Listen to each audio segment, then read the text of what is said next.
Good evening, friends. I'm Jagdish Pai, President of IFA India, Kerala-based MFD Association.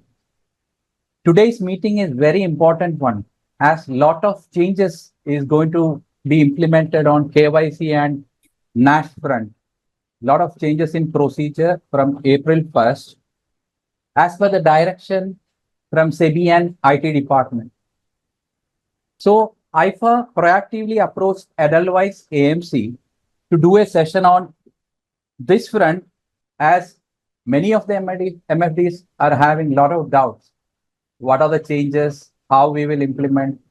And these changes will have a lot of ramifications on our business, purchases, redemptions, and ultimately on our brokerage.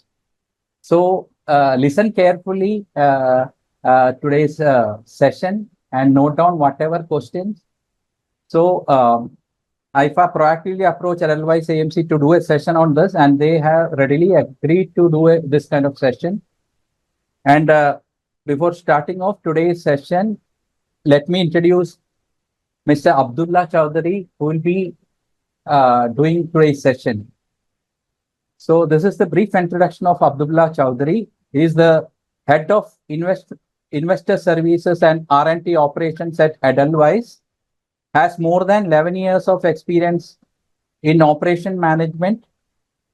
Before joining Edelweiss, Abdulla was head of the investment services at ITI AMC, wherein he set up the process for investor service and R&T operations and drafting manuals, policies, a core requirement for receiving MF license from SEBI.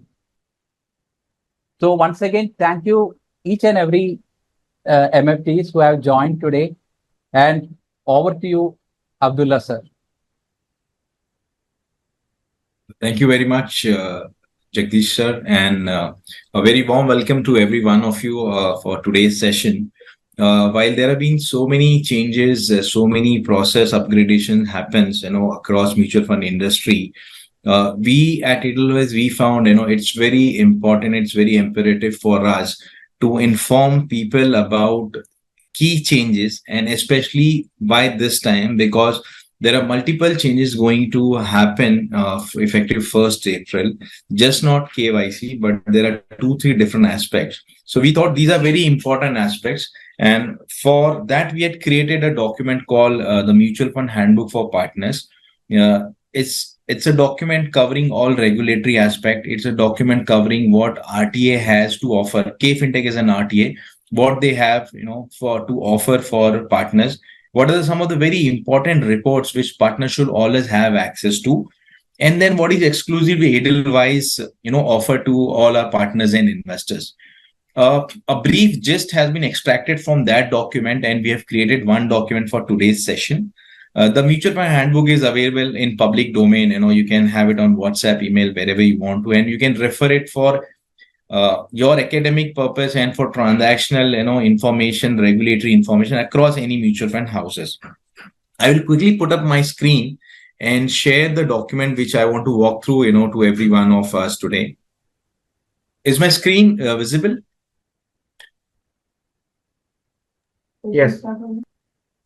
So I will quickly pick up the topics, and what we have done, we have bucketed these into 4 important buckets, and all of these have, some of the other relevance to every transaction we do, the daily transaction. I'll start with Aadhaar PAN linking. Now, as of now, almost everyone knows, how Aadhaar PAN linking is important and what is needed, why it should, what it is asked for. But still, we thought, we'll touch upon on Aadhaar PAN linking, especially for NRI clients. As we know, NRI do not need to have Aadhaar. However, there is a confusion between NRIs and people. Like, if I am an NRI, why you are asking my Aadhaar? I am not eligible for Aadhaar. So the requirement is your PAN needs to be Aadhaar linked for it to be having an operative status. If you're an NRI, that requirement is not there. But what is most important is, does income tax database knows you whether you are an RI or an NRI? So there is a possibility an investor would be a resident individual when he's opted for the PAN. And after a few period of years, he would have, moved abroad for work purpose or education purpose or for any reasons. And his current status is NRI because he's staying abroad outside India more than 185 or 86 days. Now, income tax is not aware about your travel plans. So for them in their database, you're still a resident individual. So for NRIs who are not eligible to mandatorily have Aadhaar, but it is important for them to update their status in income tax database as NRI. So if you're a resident individual, your Aadhaar is linked in income tax database side, your PAN status appears as operative. If you're a non-resident Indian, then your status in income tax database should be as an NRI. Then the PAN appears as operative. Now, how do we validate this? Whenever an investment comes, we have to push this PAN into income tax database. It goes through via media, NSDL and UTI TSL services. We throw the PAN numbers. We get the response whether operative or inoperative. We don't get the status whether you're an RI or an NRI. We only get whether it is operative or inoperative. Basis of that, the investments are processed. So it is very important for NRI investors to educate them why their PAN is appearing as inoperative when they're doing investment at mutual funds. Because we check from income tax database, we don't check from your status by the bank check you're giving an NRE account or an NRO account. So it is very important for NRIs to update their status in income tax database so that their PAN appears operative and they do not have any hassle while doing investments. KYC validation. Now, this is a very important process. Now, we all know all our clients are KYC verified. So KYC verified client can do invest, anywhere they want to. But there is a regulation of PMLA where we are supposed to validate clients' KYC. So all KRAs, they have anyways done, the validation process for KYC is done with Aadhaar as a proof last year. So what they did, they sent emailer, they sent mobile, SMS, and then they verified, the Aadhaar information. So all those clients, if you see any one of the investor who has done KYC through Aadhaar, the status on KYC will appear as validated. That means this clients the address is verified, the mobile, the email number are valid because there has been, successful delivery of email and SMS. The PAN name in the KYC is as per PAN income tax database and the Aadhaar PAN linking is completed. So all these 5 parameters have been met. That's the reason the status appears as validated. Now, what happens to KYCs which are made without Aadhaar as a proof? So if you have submitted a passport, a driving license, a voter ID or a NREGA card or any government authorized identity cards or address proof, there is a parallel validation process ran by KRAs. What they can verify with these databases, your email address, investor's mobile number, because I can deliver email and SMS on your mobile and email addresses. I can check the name which is there in the income tax database as mentioned the KYC form. I can also check whether the Aadhaar PAN is linked to this PAN number or no. What I cannot verify is the address because KRAs cannot go and dip into passport or driving license or probably voter ID database. So they don't know whether this address mentioned or the proof provided, they cannot validate it. So for such KYCs made with such proofs, ideally you can say non-Aadhaar based proof KYCs, they will still appear as verified and registered. Now there is a third set of clients who would have done KYC through utility bills or rent agreements. Their KYC will also appear as verified or registered. Now what is going to happen to verified and registered KYCs from 1st April? Client who has done KYCs basis of OVDs, means original valid documents, which are passport, driving license, voter ID, NREGA card, other than utility bills or your rent agreements, those KYC will appear as verified and registered. They will not appear as validated. What will happen to these investors? These investors will have restriction to invest in any mutual fund as they can do it today.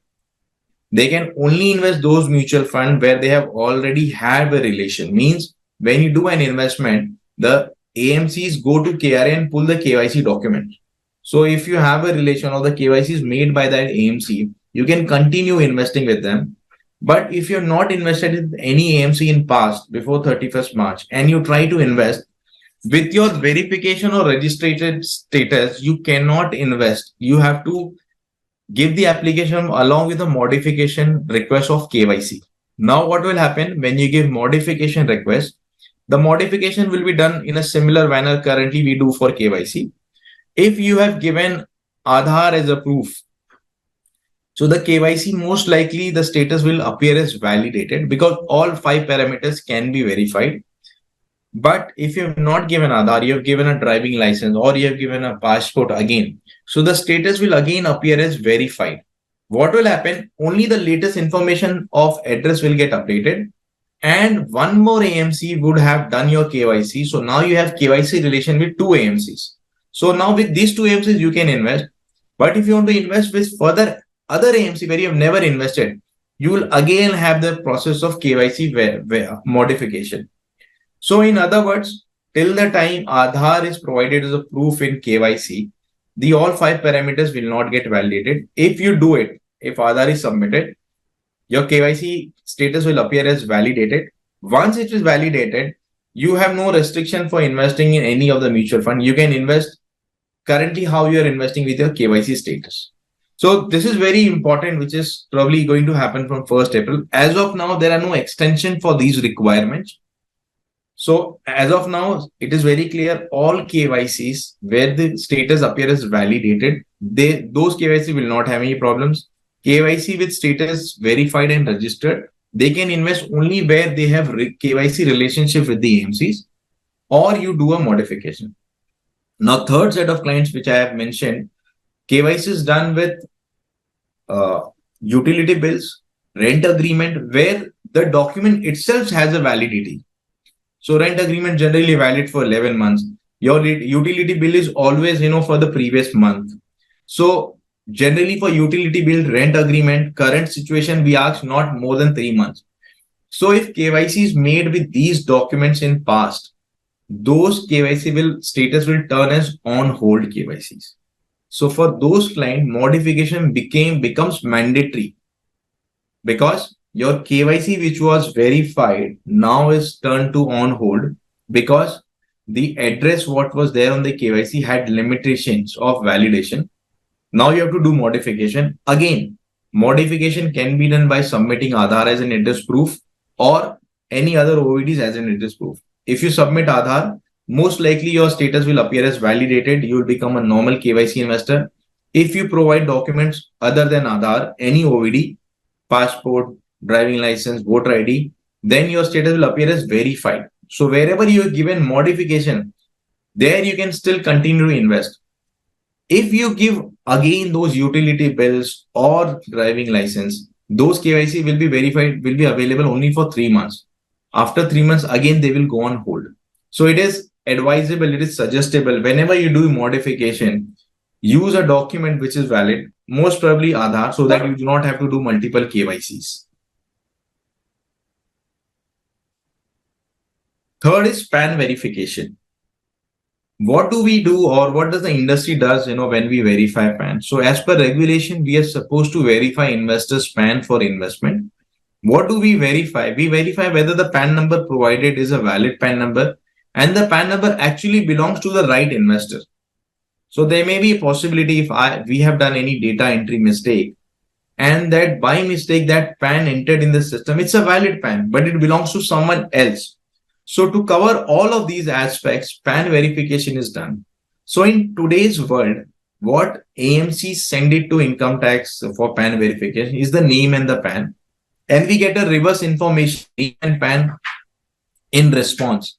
Now, because I have the name also in my repository, I am getting a name response from KYC. So my system does a fuzzy name logic match. It's an automated system. If the response is less than 70%, then it goes for eyeball check.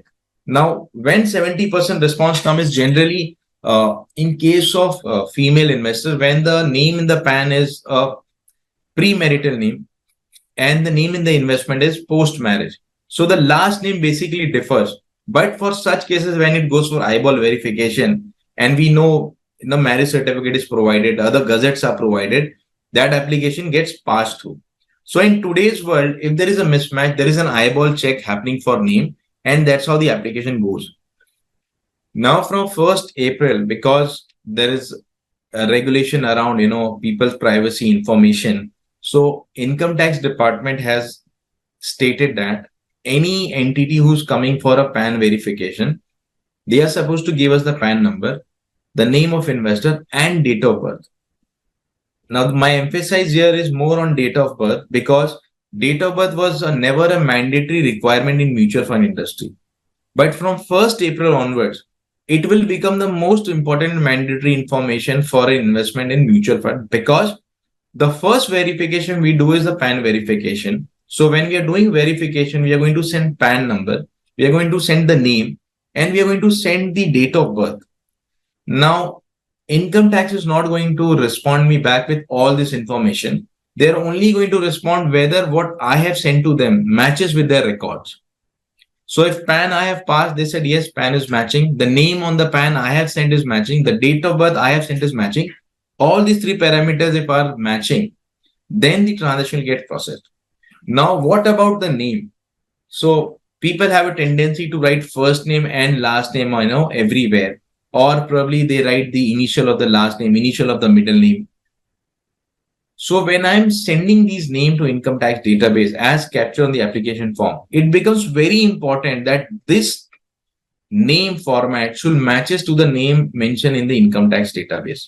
So if you see now, every mutual fund AMC's application form from 1st April onwards, they will very clearly mention, name as per PAN, because whatever name you're going to give it to me on the investment application form, the same is going to go for PAN verification.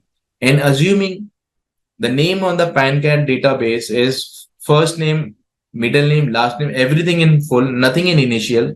But in the mutual fund investment, you're given first name full, middle name initial, last name full. Then there's a possibility the validation for name will fail and we'll get a negative response for income tax. And there may be a possibility application will get rejected, because I will never know what is the name there in the income tax database. I only get yes, no, matching or not matching. Till now, I was getting the name also. So assuming the same situation, if I get two names, I have first name, initial of middle name and last name, and I have complete name in income tax database, I can do an eyeball check and I can say, yes, it's a valid case.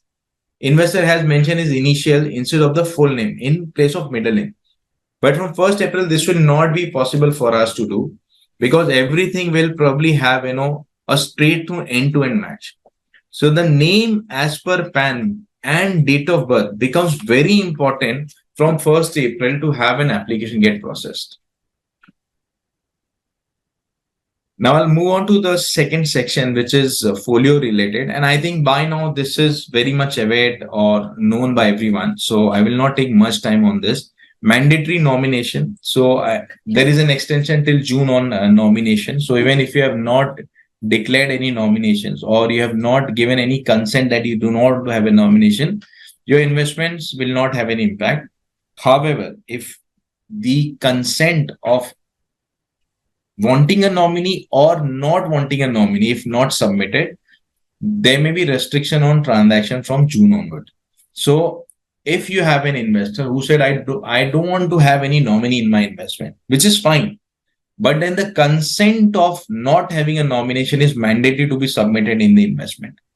If you're giving a nominee, it's a very good practice. We all should ideally, emphasize on our clients to have nomination in the investment. However, if someone says, no, I do not want to have any nominee for my investment, then the consent of not providing a nomination becomes very important. The second validation is email and mobile validation. So SEBI has very clearly stated that because now a lot of communication to investor goes digitally. So it is very important that we should have valid email numbers, we should have valid mobile numbers, so that whenever we store all this in our system, the future communication should be reachable to the clients.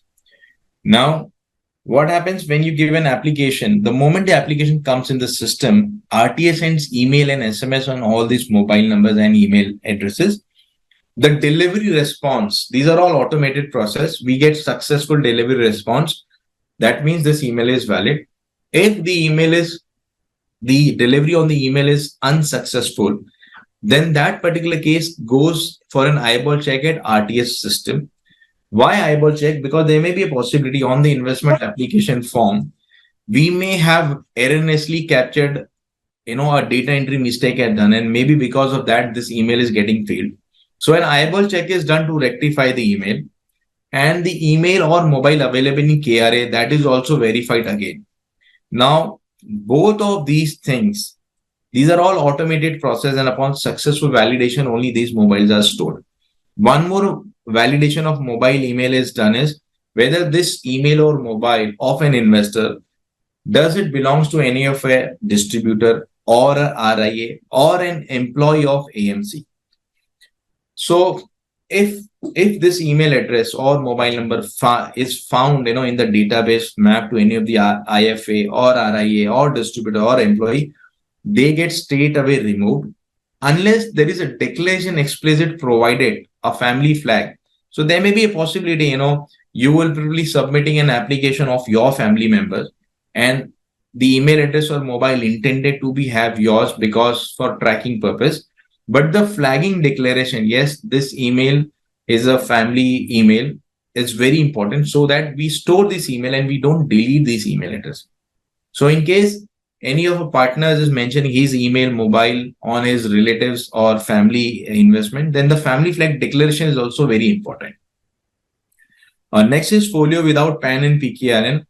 So there are restrictions if you don't provide a PAN or a PKRN number. So even today's world, all such folios are freeze for transaction. There are no transactions allowed, no redemption, no SIPs allowed. Even brokerages are held for such kind of transaction. So when we update PAN number of our client or PKRN number of the client, it is also very important. We'll make sure these PAN and PKRN number are KYC compliant. Just by updating PAN number who doesn't have a KYC will not serve the purpose of getting this folio validated. Moving to validation related process, there are two-factor authentication done for every transaction. So for physical transaction, signature verification is one factor. For digital transaction, the email mobile validation, which is also part of folio related validation, is the same thing. So email SMS are delivered on these mobile and emails. If in case it is not delivered, the transaction reported from exchange platform, channel platform, MF Central or MFU are rejected. Coming to NPO and UBO, this is especially for non-individual investors. Last year, March 2023, Government of India has updated, the PMLA guidelines, and both of these criteria, NPO is non-profitable organization, UBO is ultimate beneficiary owners. These have been part of that PMLA guideline. So what does NPO states? NPO guideline states, if there is any non-profitable organization, and especially religious trust or charitable trust covers under these criteria. So if this religious trust or a charitable trust is an investor, if they are NPOs, they have to explicitly declare that they are NPO, and they have to provide the registration number, the Darpan registration number. Now, there are a lot of non-individual trusts who are trust. Now, how do I identify every one of them is NPO or no? So for me, it's very difficult to know whether you are religious trust, whether you are charitable trust, because there are a lot of family trust, there are a lot of private trust who does investment. So trust who are not NPOs, they have to give a declaration that we are not NPO. Though we are trust, though we are societies by nature, but we are not NPOs. So this declaration will get and tag to your investment. Now the NPO form and the UBO form, if you see across industry, is the same. There is no differentiation. There is no difference in the format of the form because these forms were jointly created by the RTAs and few of the mutual fund representatives. They have come together and they have built this form so that there is a uniformity in requirement. Partners or investors do not get confused, in case if there are multiple formats for seeking a common information. So any trust which is a non-profitable organization, especially religious and charitable trust will come under this. They have to declare yes, they are NPOs. Trusts who are not NPOs, they have to declare yes, they are not NPOs. So this is applicable for existing trusts as well as new trust or new NPOs doing their investments. Moving to UBOs, ultimate beneficial ownerships. This was even there in past, but the PMLA guidance came in 2023 has changed the holding pattern. So earlier the limitation was 25%. So any person or any entity having more than 25% holding, so that person or entity becomes a ultimate beneficial owners, and the information of those entity or individual has to be provided in the UBO form. Now this number has come down from 25% to 15%. So there may be possibility, we had five UBOs who were 20% each, and because it was less than 25%, so their declaration was not needed. However, now the number has come down to 15. So technically, all of these people becomes, formal UBOs of that organization, and their information in the UBO form as required has to be provided. So any new UBO coming in, they have to give UBO form as a current practice.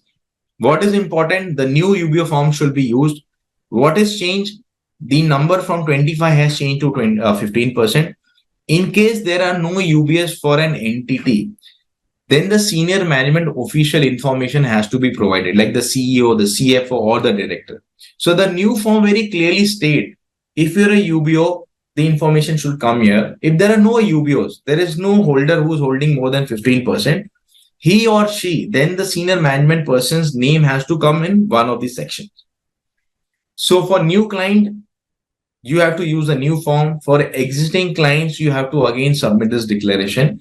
Now there are still some leeway, the existing clients are not getting impacted, the transaction not restricted, but there may be, restrictions anytime coming on these requirements, because this is not regulatory, these are by law. So it has come, in the PMLA guidelines issued by the government, hence this will become mandatory. Very important next point is one-time bank mandate validity. So we all use OTMs now or SIP bank mandate for registration of SIPs or using them for future lump sum purchases. So earlier we used to register mandate till 99 years, 2099. The perpetual definition created by the industry or general in public was, 2099 can be considered as perpetual, by the end of this 21st century. NPCI has come, the National Payment Commission of India. It states that you cannot register a mandate for such a long period, because what happens, client has taken an SIP of 5 years, but he has taken a mandate of 99 years. Now after 5 years, the SIP is stopped, but the mandate is still live in the bank. And there are a lot of situations where SIP has terminated or client has discontinued the SIPs, but the mandate is still registered in the bank for 99 years. So when RBI does all of this data sanitization, they can very easily see there is a mandate registered, but there are no debits happening in these mandates. So to avoid that, NPCI last year had come with a restriction of 30 years. They said a mandate can be registered only for 30 years. And there were a lot of deliberations and presentment to NPCI stating that because lot of physical mandates are already in circulation, a restriction immediate like this, will have loss of opportunity for investor for investment. And there are a lot of retirement and various other products where the tenure of the SIP is more than 30 years. So there has been consideration, there has been extension, and NPCI has come back and stated that from 1st April onwards, you can use mandate with maximum validity of 40 years. So now you can have your client's SIPs not more than 40 years. Even someone says, I want to take a SIP of 50 years or 60 years. It is not allowed. The maximum tenure of your SIP or the OTM mandate form can be only for 40 years. Now, there are important dates to be checked for these mandates. So any mandate you see, I'll just put up, a mandate for everyone's reference. So if you see, the mandate has, multiple dates. One date is at the section number 2, which is technically a mandate date when you're signing the mandate. And if you come to point number 13 at the bottom, it is the from date and to date, which state for what period you want to have this mandate registered. Now, assuming if you're giving a mandate on 1st January 2024, how long or what is the latest or what is the oldest date I can take for an SIP to start? So NPCI very clearly stated the gap between the mandate date and the start date of SIP cannot be more than 120 days. That means if I'm saying my mandate is submitted on 1st January, my SIP start date cannot be after 121 days. Someone is giving an SIP in January saying you start my SIP in the month of May. That mandate will get rejected by the bank because the maximum period, the time in between a mandate date and start date has to be 120 days, not beyond that. Second, if a mandate is not registered for any reason, it has been missed or it has been, rejected at first instance, and if there is a request to represent the mandate, so the mandate cannot get represented after 120 days of the from date.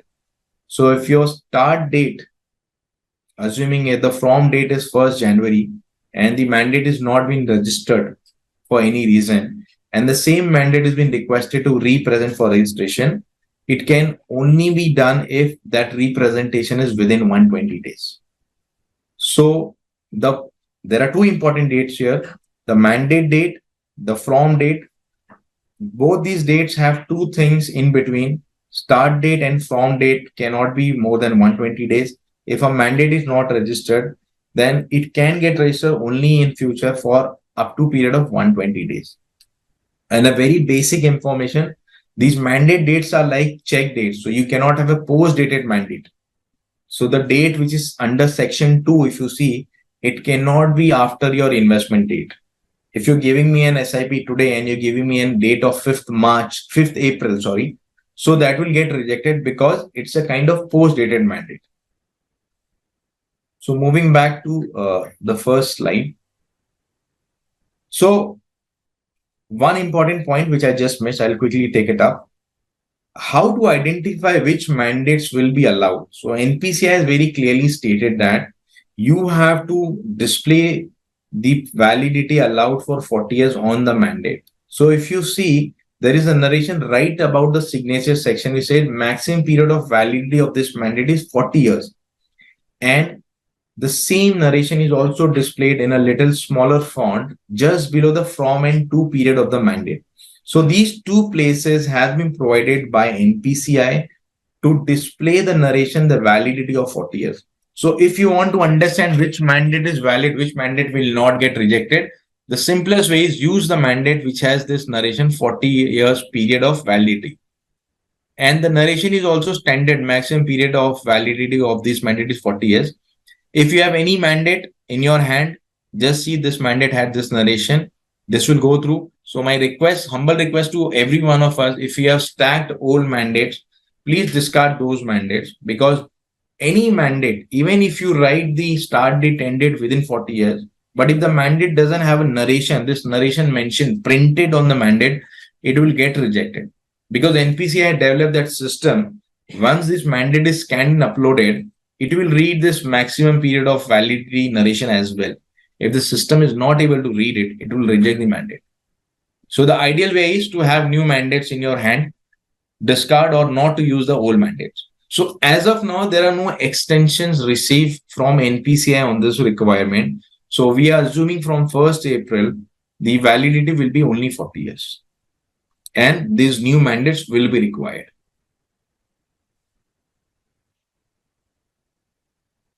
Fourth is something on income slab, TIN number, IFSC portfolio.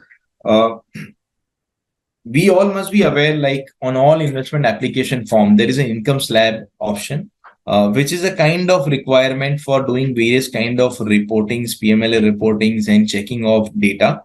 So the assumption is like income slab is already available in KYC. But if you see the KRA forms, I think from 2014 onwards, KRA were not supposed to capture the income slab. The income slab was supposed to be captured by the respective AMC as per SEBI guidelines. So that's the reason all AMC have income slab option on their application form. So it is very important for you to take the right income slab of the investor. I'll give you a very simple situation. If you have an HNI client who wants to invest 5 crore rupees and you have taken his income as 5 lakh rupees. So it becomes very obvious, and a client want to invest 5 crore rupees, but his income is only 5 lakh rupees. So it doesn't matches, to the investment and the income pattern of the client. So for in the interest of the client, we should always have, their relevant respective right information captured for the investments. Second is TIN number and overseas address. So this is into two parts. So if you have an NRI client, it is mandatory to mention his overseas address. And if the client is saying he has tax liabilities other than India, which we generally ask for FATCA and CRS, then the TIN number becomes mandatory. Because when FATCA CRS reportings have done, with the regulators, so we report to client who's explicitly say, okay, I have a tax liability in A country, B country, C country. Now that all FATCA is explicit for US. So if anyone says, yes, I have a tax liability in US, then he falls on FATCA reporting. Someone says non-US, Middle East, Europe, or Asia Pacific, all these countries come under the CRS purview. So if any of your investor is stating explicitly, okay, yes, I have tax liability in these countries, then the TIN number is mandatory, because when we report the client has stated, he has a tax liability in Singapore. So the TIN number is required. Otherwise, Singapore authority will say, how do I look for this client? This client is saying, yes, I have tax liability in Singapore, but with name, there is no search. There is no valid search. So the TIN number is important. And lastly, IFSC code for folio numbers. Why IFSC code? Most important, I need IFSC code to remit your investors payout online to avoid, any hassles of issuing checks or pay orders or warrant. Second, when we onboard a client, we do third-party account validation. Not only third-party account validation, we also do whether the account number captured by us is a valid account number. There are no data entry errors. So for that, I have to send the account number and the IFSC code to the banks for validation. If I don't have IFSC code, I cannot validate those account numbers. So SEBI has mandated it. Now it's a mandatory information. If anyone is giving a non-core banking account number, means when I say non-core banking account number, these are our old account number, 4-digit, 5-digit numbers. Do not take this application. Ask for a core banking valid account number and an IFSC code so that the account is validated in the interest of the client and payments are remediated online. So these were some of the very important regulatory or operational points we feel it's very important for partners to know, especially because these will have impact on BAU transaction coming from 1st April onwards. So we thought we'll gear up for partners like this. So we have been doing these webinars in different sessions, different cities. We have done one in Mumbai. We have done one a pan India webinar. Now we have doing a very state level or city level webinars. So we thought these things are very important. I will quickly check if there are questions around this. If you guys have questions, please feel free to post. I will quickly answer one after the another. So I have already got some of the questions. I'll read it and then I'll quickly start answering it.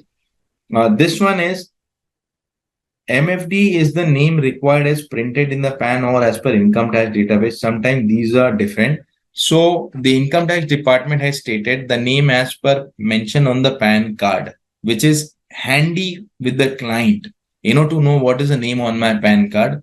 That has to be provided on the application form for it to get validated. Second question is, how is mobile number verified for NRI foreign mobile numbers? So for KYC validation is only done for resident individuals. Yes, the validation for NRI is also done. When I say validation, means there is only an attempt of sending SMS and email on their email address. Only the response is stored, but it does not make the KYC non-validated. So as I stated before, validation for NRIs, if your status is NRI in KYC, the validation is not applicable for NRIs. If your status is resident individual in your KYC, then the validation process is required. If you are an NRI, your status is verified or registered, you can continue doing investments in mutual funds. That will not restrict your KYC investment because of KYC status. Third question, new applicant according PAN. Okay, but what about old application given name, surname, interchange? So all existing names, as I started when I started the call, said we even currently we validate everyone's PAN number. So all PAN number which are validated in the repository will not go for another level of validation. Yes, we will definitely validate the date of birth, but in case of name mismatch responses, those cases will not get rejected because I have anyways done your eyeball check verification when income tax was providing me the PAN number, name on the PAN. The fourth question, the name of the card is short form, but in the income tax database is not available. So how to find full name? The best is to refer the PAN card. IFF, okay, from when this is implemented. So the PAN verification KYC validation requirement of 40 years on the OTM form is effective from 1st April 2024. As of now, there are no news or there are no updates on extension. So we are assuming 1st April is going to be the go live date. Is there any option to update the OVD online for KYC? Yes, you can do KYC modification online. RTA provides a link for doing online. We at Edelweiss and many other AMCs like us, they provide an option to modify KYC, but when you do online KYC, they are done by Aadhaar. So technically, if you're modifying any KYC online, most likely the status will be validated, not registered. Prashant PS, Prashant's Financial Cafe, how to correct this name? So as I mentioned, we will be referring to the name mentioned in the PAN card. So if you have, assuming if you have used different name in the sense initial or full form, short form, then the ideal way is, to have that updated on the PAN card. Next question is, please repeat aspect on OTP, bank mandate and gap between mandate transaction commitment date. Okay. So for OTM bank mandate, I will just go back to the page what I have displayed, the slide. So if you see the section number 2, it is the date. So it is the date when you're giving a transaction. So the mandate on which you're signing this date.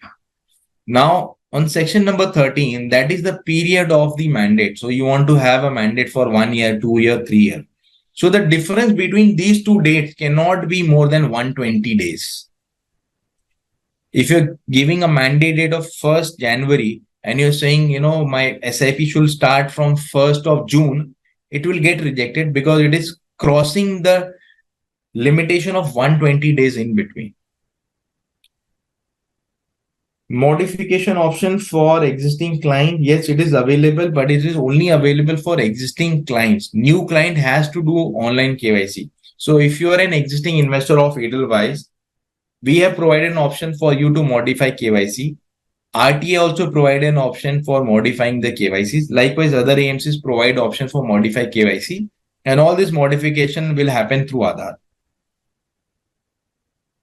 Will my existing SIP get affected if the KYC goes on hold? Yes, if the KYC go on hold, the existing SIP will get affected because when RTA process the transaction, they check the real-time status of KYC. So if the KYC status for all KYCs done with utility bill or rent agreements, if they go on hold, then that particular transaction, when it is getting processed, it will get rejected.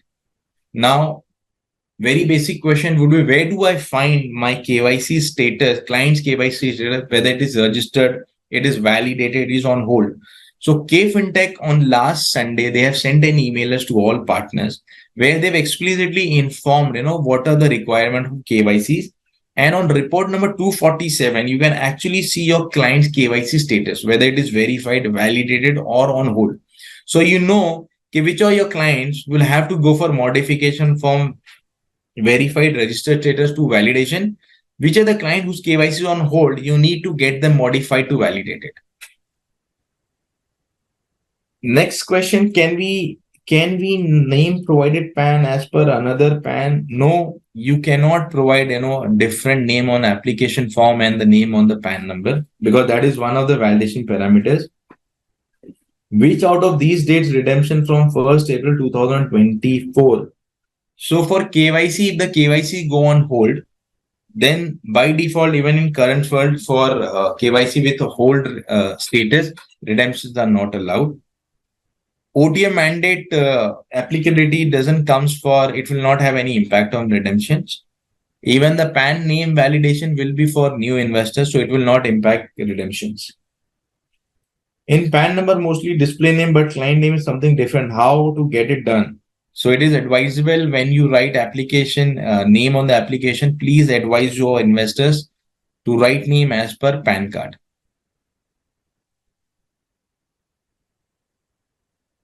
Few client name not match in PAN card and PAN site. How to do PAN verification will do. So income tax database has said you send us a name mentioned on the PAN card. So they have both the names. They have the name as per PAN as wanted on the PAN and as the PAN as per the records. So they validated based the PAN name available on the PAN card. Can NRI new KYC done online? No, there are restrictions for NRI to do online because of geotagging. Please send KYC modify online link.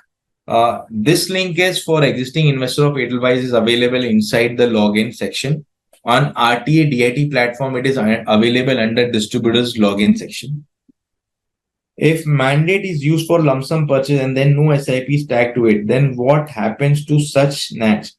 So if you submitted an OTM form, so it is a one-time mandate for investment. Now investment can be done through lump sum, can be done through SIP. So we have lot of mandates which are used. Client has registered an one-time mandate as an SIP, and the same mandate is being used for lump sum purchase in future. So there is no differentiation. One mandate used for SIP, can it be used for lump sum or no? Yes, you can be used, but you should know the client has a mandate registered in K Fintech or with the AMC. Like for example, simple example is KOTM. So a lot of partner registers KOTM, which is K Fintech OTM. With that OTM, you can do lump sum in one AMC and SIP in another AMC. And it goes same for OTM registered AMC level.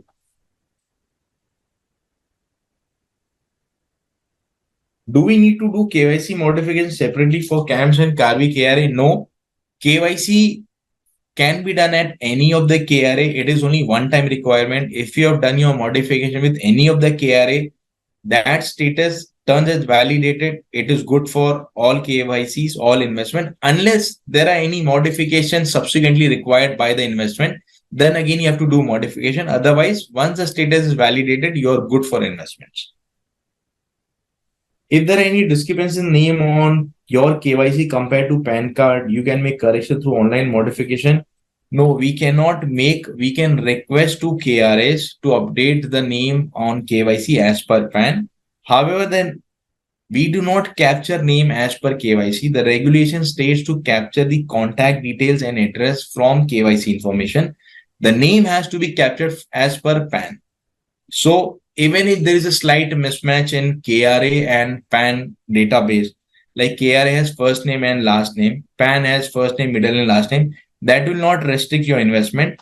By the way, even KRAs are validating and they are also updating the name as per PAN. The next question is there any option to check the name on IT side before starting investment?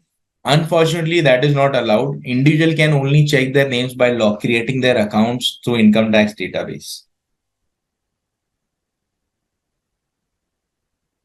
Kindly repeat aspect of declaration for NPOs. So NPO is generally non-profitable organization. So all trust and societies, they will have to confirm whether they are NPO or they are non-NPOs. Generally, religious trust and charitable trust and society will come under NPOs. Mostly, if there are any other trusts, they also come under NPO, then they have to explicitly inform. They have to declare and they have to provide their registration number. If you want to know where do I find my trust, my client is a trust and I want to find the registration number, just do a Google search called, Darpan portal. You will get a link at Darpan website. Click on that and do a search for the trust. It will ask for the state in which the trust is registered. And you do a name search. If the trust is registered with Darpan, it will throw out the name and the reference number. It is available in public domain.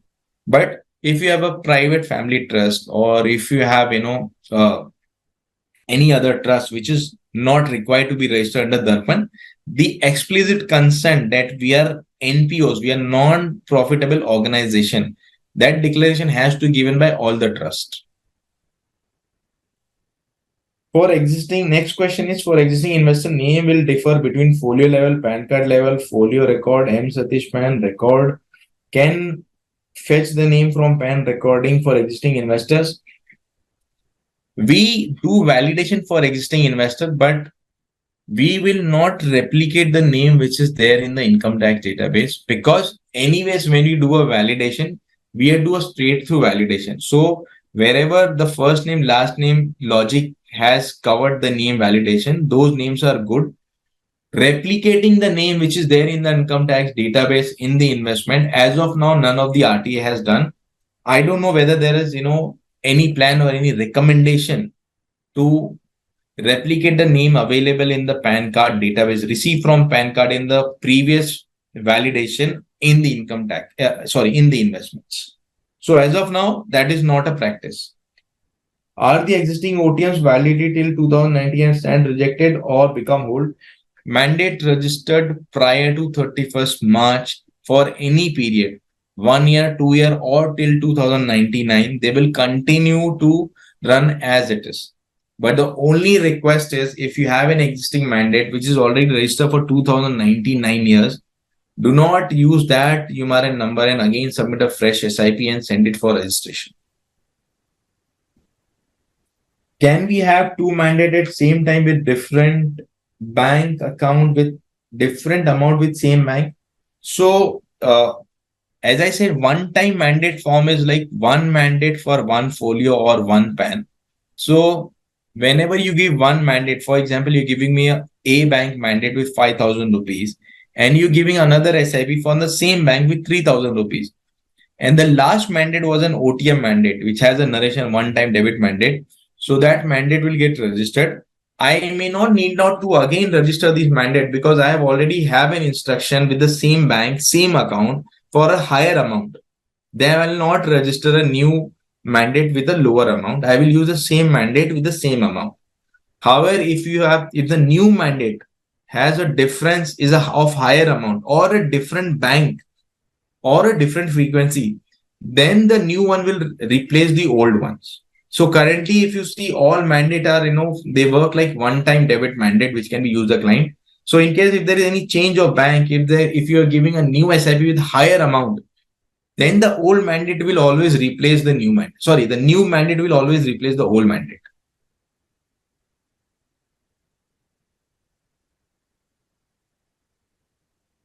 Aadhaar card name and PAN card name should be the same. Generally, when you do Aadhaar based KYC, they capture, name. They also, suggest you to have the name as per PAN card, so that there is uniformity in your name. If an existing client have different name across AMC, how to correct the single name? The request is simple, you give a request letter for updation of name as per PAN, attach your PAN card.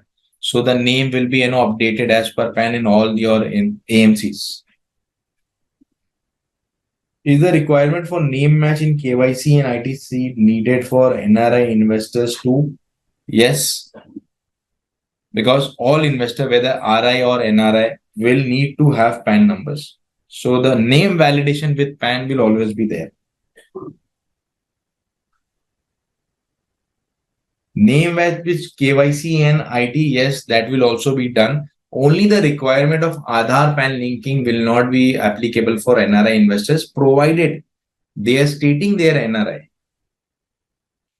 We can upload another person's photo in KYC if person photo is not available. It's not a right practice to have someone else's photo to upload in someone else's KYC.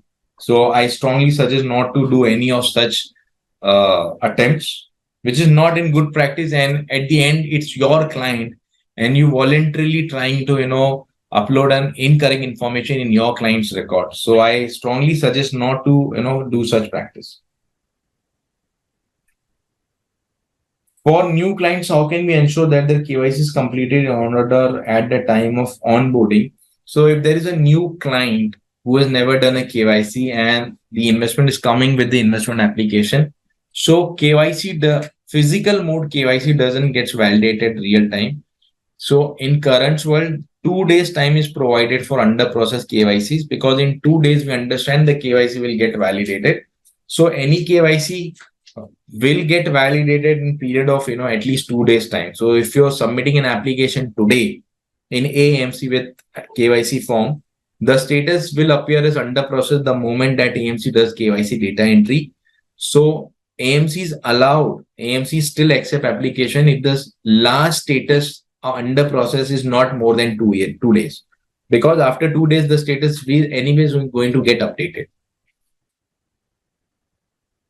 Different. The next question is, if the name is different from PAN and bank checklist, is it possible to do investment?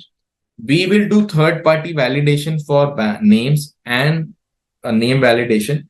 So if you have first name, middle name, first name and the last name in the bank, but your first name, middle and last name in the PAN, so these two will be parallelly identified. So the penny drop and the penny less verification process will take care of this name validation. Yes, the name validation for bank accounts still have the fuzzy name logic of 63%, 70% and eyeball checks. All those are still there. Please confirm the maximum period of mandate is 30 years or 40 years. From 1st April 2024, the maximum validity or the maximum tenure can be opted for a mandate is 40 years. When I say mandate, then by default, they also become for SIP, because SIP period cannot be more than the mandate period.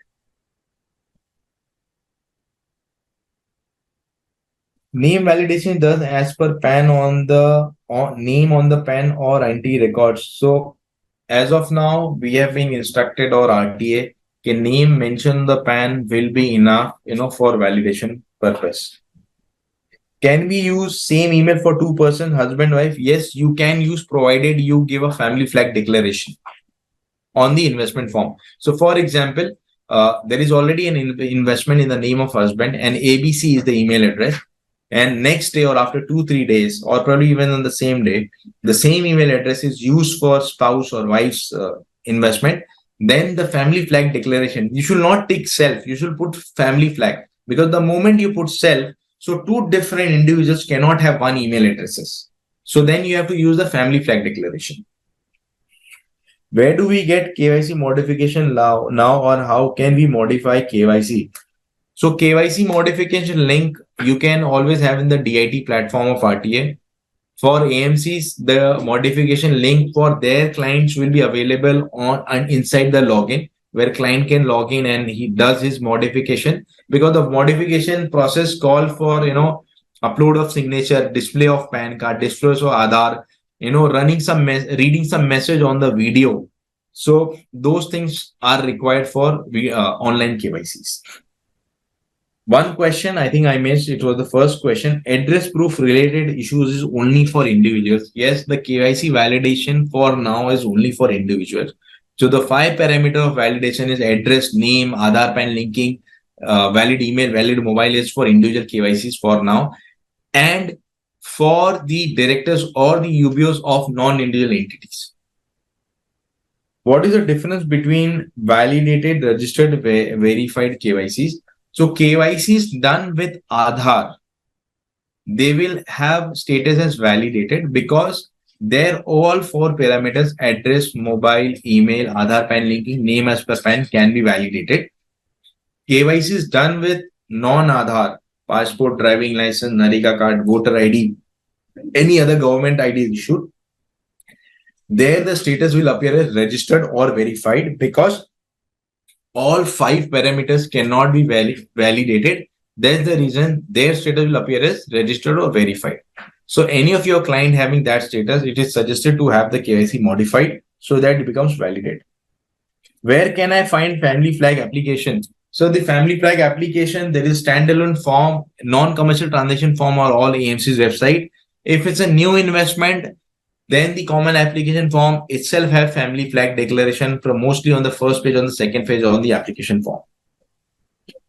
Can NRI do KYC modification online? I think is still restricted, is not allowed because of geotagging. Because most of the KYCs are done on base of Aadhaar or online KYCs.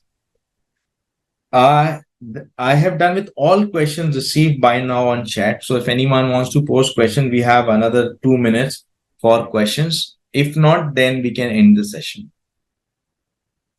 Okay, I got one more question where we can check whether KYC is done okay or not for existing clients.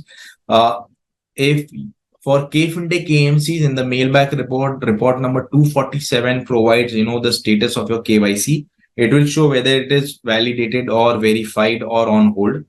If you don't find that same information, probably, you might get it as code 0207. But at the same time, the definition of 0207 is also be available in that particular report.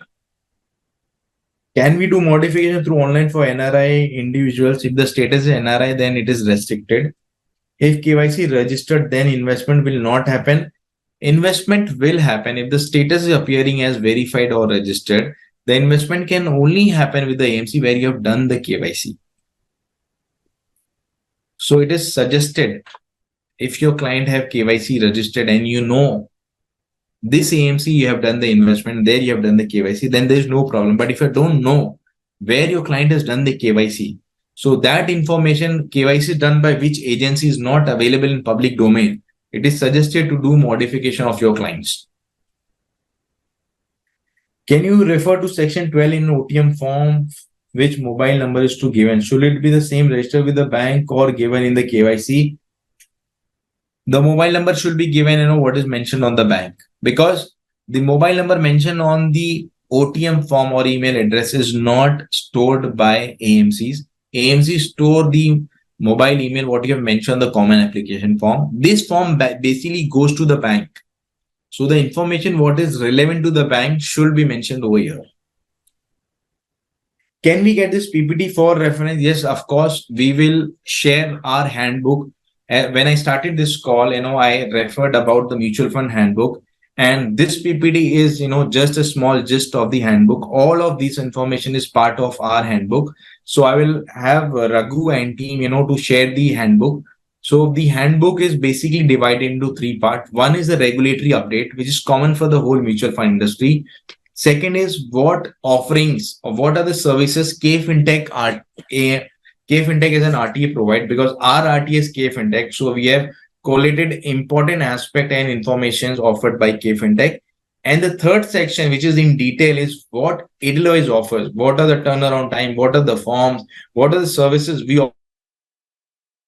We talk about our website. We talk about our DIT platform for partners, to initiate transaction for their investors.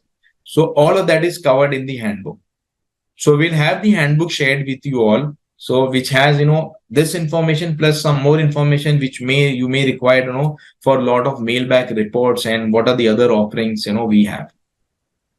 I think so. I have one last question coming right now. It says an Indian origin person with Singapore citizenship, now resident working in India. What will the formalities for opening a mutual fund account and what will the condition associated?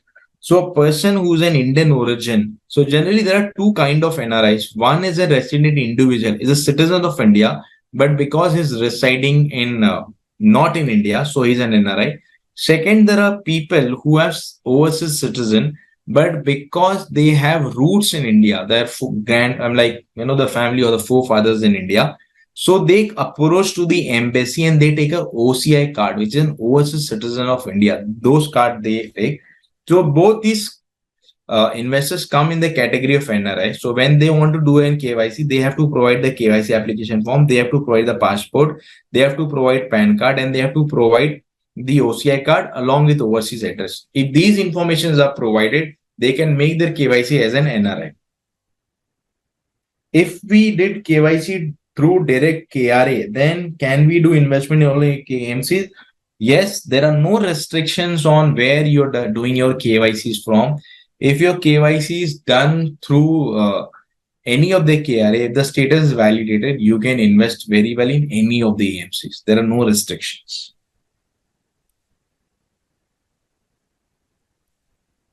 Okay, so I could not see any more questions in last 2 minutes. That was the last question. I think we can end this session.